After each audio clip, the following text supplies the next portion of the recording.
அனைவருக்கும், ஜமாத்தாளருக்கும், ஜமாத்துல் உலமா சபைக்கும், பத்திரிகையாளர் நண்பர்களுக்கும், காவல்துறை மற்றும் உளவுத்துறை நண்பர்களுக்கும் முதற்கண் நன்றியை தெரிவித்துக் கொள்கிறோம். எங்களோட நோக்கம் உங்களுடைய கோரிக்கையை மீறி வர்றதுங்கிறது கிடையாது. நாங்கள் ஒரு இலக்கு வச்சோம்.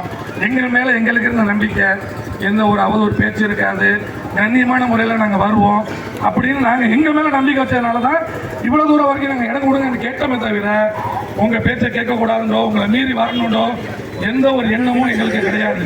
அத்தனை கூட்டணி கட்சிகள் தலைவரை வர வச்சிருக்கோம். கண்ணிய குறைவாக நாங்கள் நடந்துட மாட்டோம்.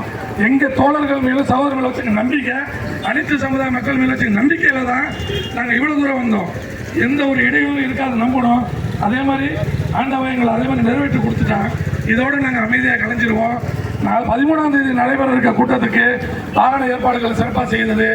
இந்த கூட்டம் பத்தாது, இதை தாண்டிய ஒரு பெரும் கூட்டம்